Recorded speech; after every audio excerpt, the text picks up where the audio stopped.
Muy bien, alumnos. El día de hoy vamos a desarrollar el tema de bioseguridad hospitalaria en el curso de asistencia en inmunizaciones. ¿Listo? Los puntos que vamos a tocar es epidemiología de las infecciones, conceptos de bioseguridad, precauciones estándar, conclusiones. Si hablamos de epidemiología de las infecciones, una infección es un término clínico que indica la invasión de un organismo por otra especie que le es perjudicial para su normal funcionamiento o su supervivencia, motivo por el que se le califica como patógeno. Aunque muchos seres vivos son colonizados por un microorganismo, estos viven de manera simbiótica, comensal. En algunas circunstancias, la especie invasora sobrepasa la capacidad inmunológica de su huésped y utiliza sus recursos para multiplicarse y crear daño, causando una infección. La diferencia entre colonización e infección no siempre está relacionada con la carga microbiana. Se denomina infección intrahospitalaria a aquella que se adquiere dentro del hospital y que no se venía incubando al momento del ingreso. Por lo general aparece luego de las 48 horas de estadía y en 72 horas en lo que vienen a ser los neonatos, ¿no? Suelen ser muy peligrosas y elevan la mortalidad. La estancia de los pacientes emplean mayores recursos y elevan los costos hospitalarios. Para que una infección se propague, necesita de un conjunto de elementos denominado cadena epidemiológica, y lo detallamos a continuación. Cadena epidemiológica, microorganismos, también denominado agente o patógeno. Pueden ser bacterias, virus, hongos, protozoarios, helmintos, algas o priones. Es conveniente conocer algunos términos usados para estos agentes. Infectividad, capacidad de ingresar al huésped y multiplicarse. Tenemos también patogenicidad, capacidad de producir la enfermedad. Virulencia, grado de severidad con que puede producir la enfermedad. Y poder antigénico, capacidad de provocar respuesta del huésped. Y letalidad, capacidad de producir la mortalidad del huésped. Cadena epidemiológica. Vamos a hablar de la fuente de infección, también denominada reservorio. Es cualquier medio animado o inanimado en el que se encuentra un agente patógeno que puede pasar al huésped. Entre las fuentes de infección destacan inanimado, por ejemplo el agua, el aire, el suelo, insumos médicos. Animado, animales y el ser humano, sangres o fluidos corporales, ¿no? Fuente de infección. Huésped susceptible, también denominado simplemente huésped u hospedero. Por lo general se refieren a las personas más susceptibles de recibir los microorganismos y por lo tanto contraer una infección, alergia o toxicidad.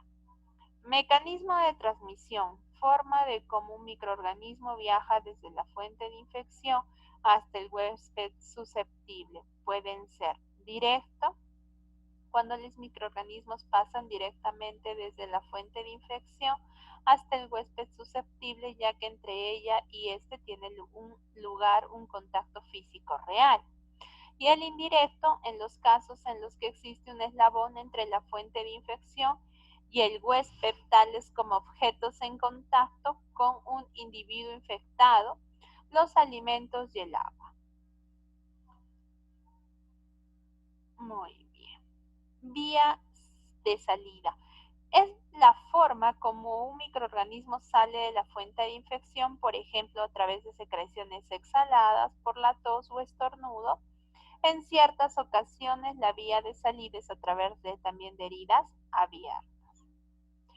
Vía de entrada es la forma como un microorganismo entra en el huésped susceptible y las vías pueden ser vía respiratoria, vía conjuntival, vía dérmica, vía parenteral y vía digestiva. Vía respiratoria por inhalación, vía conjuntival por proyección de aerosoles o gotas, vía dérmica por contacto de piel desprotegida, vía parenteral por pinchazos o cortes y, bueno, la vía digestiva por ingestión de alimentos mal lavados de manos. Conceptos de bioseguridad. Se denomina bioseguridad al conjunto de normas y procedimientos destinados al control de los riesgos biológicos generados durante el proceso de atención del paciente de manera extendida. Este término se emplea también para definir las normas relacionadas con el comportamiento preventivo del personal a la exposición de riesgos biológicos, químicos, físicos y otros, relacionados a su propia actividad, así como también la exposición de pacientes y familiares. Vamos a hablar de los principios de bioseguridad. Como ustedes ya los conocen, vamos a hablar de la universalidad, que deben involucrar a todos los pacientes de todos los servicios independientemente de su diagnóstico y deben usarse rutinariamente y en toda circunstancia y deben ser practicados, bueno, por todos los trabajadores, no importando su profesión. Uso de barreras comprende el concepto de evitar la exposición directa a sangre y otros fluidos orgánicos potencialmente contaminantes mediante la utilización de materiales adecuados que se interpongan al contacto de los mismos. Y bueno, si hablamos dentro de lo que es los medios de eliminación, bueno, de material contaminado, el conjunto de dispositivos y procedimientos adecuados a través de los cuales los materiales utilizados en la atención del paciente son depositados y eliminados sin riesgo. Precauciones estándar. Son medidas que combinan precauciones para el manejo de sangre, fluidos corporales y secreciones. Se deben aplicar como rutina en todos los entornos sanitarios y con todos los pacientes, no importando su diagnóstico. Sus elementos principales son lavado de manos, uso de equipos de protección personal, limpieza y desinfección del entorno, manipulación de desechos y prevención de accidentes con punzo cortantes. Lavado de manos es la medida más importante, más efectiva y la más económica para la prevención de infecciones nosocomiales.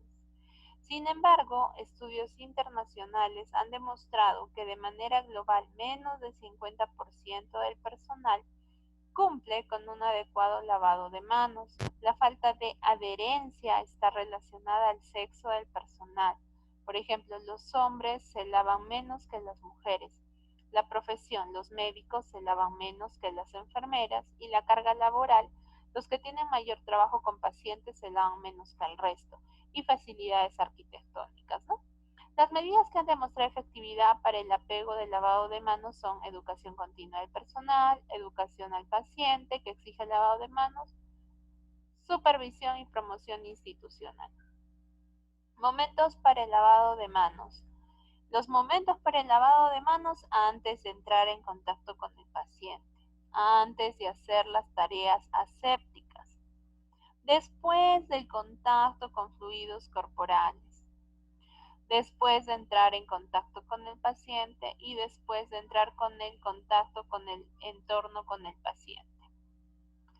El tipo de lavado de manos. Tenemos el lavado de manos social, que su objetivo, por ejemplo, es eliminar la suciedad y contaminantes visibles. Se usa el contacto social con el paciente para el control de funciones vitales después de usar el baño. Puede usarse un jabón neutro, dura 10 segundos. Bueno, el lavado de manos clínico, su objetivo es la reducción significativa de la flora transitoria y residente. Se usa para un procedimiento invasivo, al contacto con sangre y fluidos con un paciente infectado y debe usarse un jabón con antiséptico y dura 60 segundos. Lavado de manos quirúrgico. Su objetivo es la destrucción de la flora transitoria y residente. Se usa para procedimientos quirúrgicos, debe usarse un jabón o soluciones antisépticas y no es necesario el uso de escobillas estériles, las cuales pueden circunscribirse solo a uñas. Dura de 3 a 5 minutos. Generalmente el lavado es aquí en el lavado de manos quirúrgico lo realizamos hasta los de 10 a 15 minutos.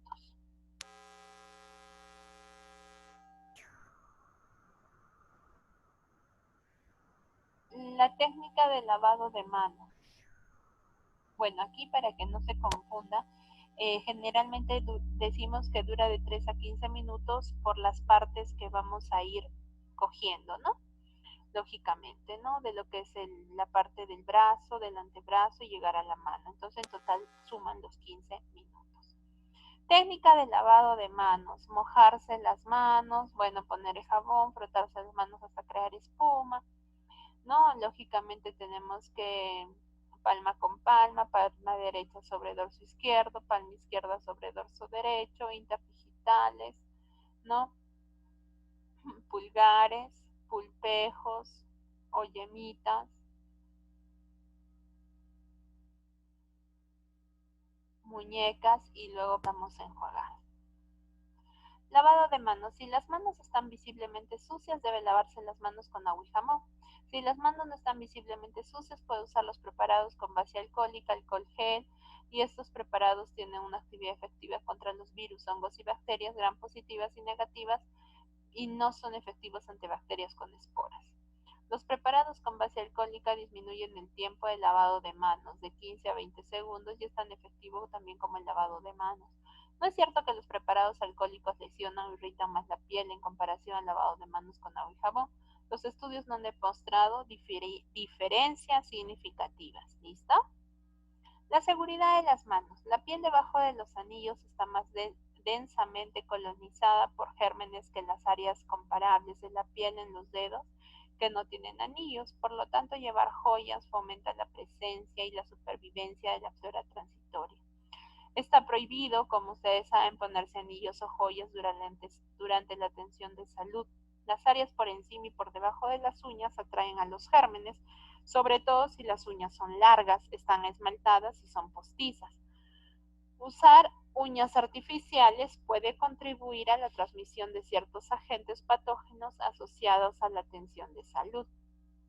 Asegurar la seguridad de las manos, no llevando joyas, manteniendo las uñas cortas y cuidando la piel, son otros aspectos de la higiene de las manos que aumentan la eficacia de la fricción de las manos con un producto de base alcohólica y de lavado con agua y jabón.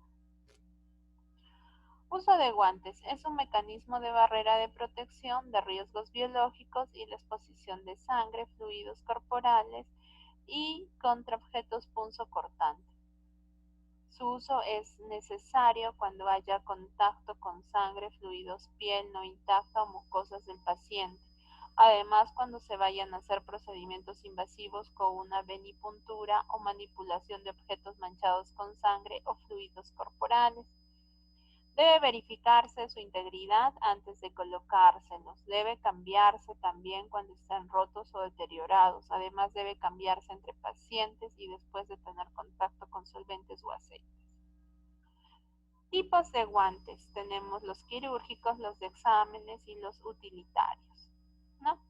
Bueno, tenemos los quirúrgicos, que el objetivo de los guantes quirúrgicos son una barrera protectora para la contaminación y evitan que los microorganismos lleguen al paciente, protejan las manos del contacto con sangre, tejidos o fluidos corporales y se usan para manejar elementos estériles y tejidos corporales. Si hablamos de los de exámenes, los guantes para examen de un solo uso se usan cuando hay contacto con mucosas intactas o cuando el principal propósito del uso del guante es reducir, el riesgo de exposición del proveedor del servicio. Y los utilitarios, se deben utilizar estos guantes fuertes de goma para hacer actividades de limpieza y mantenimiento, para tocar desperdicios de sábanas y demás tela sucia, para tocar instrumentos y otros objetos contaminados y para limpiar superficies contaminadas. Después de limpiar, estos guantes se pueden volver a utilizar. Uso de batas o delantales plásticos. Empleamos batas o delantales plásticos en procedimientos que puedan generar salpicaduras, contacto con sangre o fluidos corporales, y algunas botas son descartables y otras reutilizables, en cuyo caso son depositados en lugares específicos y enviados a lavandería. Para ponérselo, la secuencia es lavado de manos, colocarse la bata, guantes. Para quitarse, la secuencia es sacarse los guantes, higiene de manos, sacarse el mandil, higiene de manos. Bueno, hablemos un poco de las mascarillas y respiradores. Debe usarse para evitar que la mucosa de la nariz y de la boca queden expuestas a salpicaduras con fluidos corporales del paciente. Existe la mascarilla médica y los respiradores. Su elección depende del grado de riesgo que se enfrenta y protección que se desea alcanzar. Su uso precisa una adecuada técnica de colocación, verificar un adecuado sellado de la nariz y boca, cambiarlo si está deteriorado y no dejarlo colgando en el cuello u otro lugar. Mascarillas y respiradores. Las mascarillas médicas, brindan protección contra partículas de gotas grandes. Se usa cuando se brinda una atención de rutina a pacientes con enfermedades que emitan microgotas. Por ejemplo, tenemos ahí el adenovirus y gripe influenza, y debe colocarse también a los pacientes con estas, ¿no? Ahora, los respiradores N95 brindan protección contra aerosoles finos que quedan suspendidos en el aire y se usan cuando se brinde atención a pacientes que emitan aerosoles, ejemplo, TBC o sarampión. Además, cuando se realizan procedimientos como aspirados, intubaciones y broncoscopías, ¿no? En el caso también del COVID. Protector facial y gorro. Se usa el protector de cara durante procedimientos que generen salpicaduras de sangre o cualquier otro fluido corporal para prevenir la exposición de las mucosas de la boca, nariz y ojos. Las gafas y la mascarilla se deben descontaminar previo al lavado habitual con solución de hipoclorito al 500 o los glutaraldehídos. Protector facial y gorro, ¿no? El cabello facilita también la retención y posterior dispersión, de microorganismos que flotan en el aire de los hospitales, por lo cual se consideran fuente de infección y vehículo de transmisión de microorganismos. Por lo tanto, se debe colocar el gorro, y la forma de utilizar el gorro es cubriendo completamente el cabello, y su uso debe ser restringido a las áreas establecidas. Está indicado en todos los procedimientos que impliquen técnica aséptica, como en los procedimientos odontológicos, en el laboratorio clínico, en los servicios de patología en el quirófano y también salas de parto. Manejo de material punzocortante. El uso y disposición de desechos de material punzocortante es fundamental para prevenir accidentes y, en consecuencia, prevenir también la transmisión de enfermedades infecciosas. Para tal propósito se debe contar con contenedores de material irrompible e imperforable, donde se deberá desechar todas las agujas, hojas de bisturí, restos de ampolletas de cristal. Manejo de material punzocortante. Se deben extremar precauciones al momento de usar o manipular objetos punzocortantes. No doblar, romper, quitar o reencapuchar las agujas de las jeringas.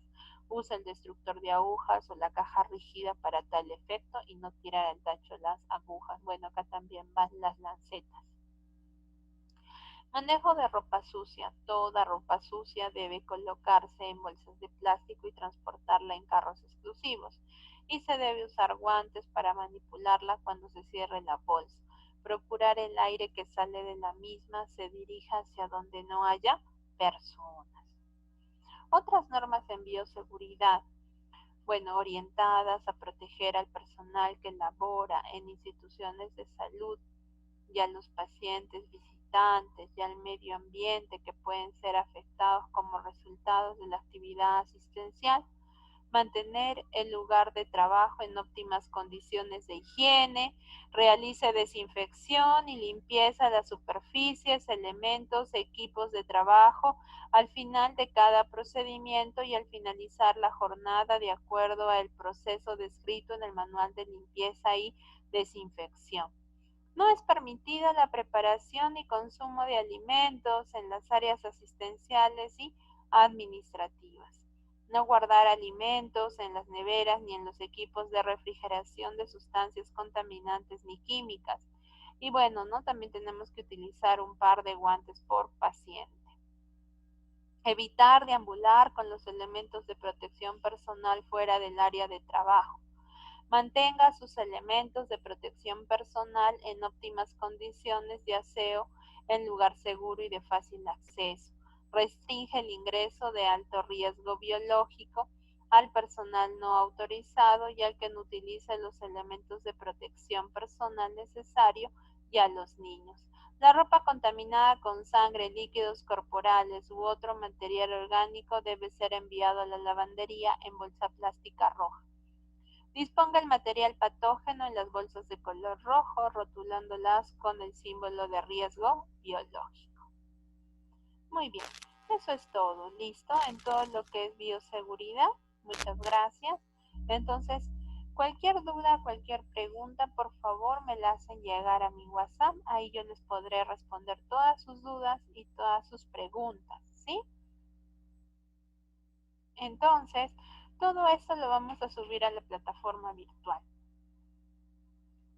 Bueno, entonces acá les hablaba de los principios de bioseguridad, las precauciones, lo que es el lavado de manos. Esto aprendan muy bien el momento para el lavado de manos antes de entrar en contacto con el paciente, antes de las tareas asépticas, después del contacto con fluidos corporales, después de entrar en contacto con el paciente y después de entrar en contacto con el entorno del paciente. Cualquier duda, cualquier pregunta, por favor me la hacen llegar a mi WhatsApp. Yo les voy a responder todas sus dudas. Muchas gracias. Nos vemos.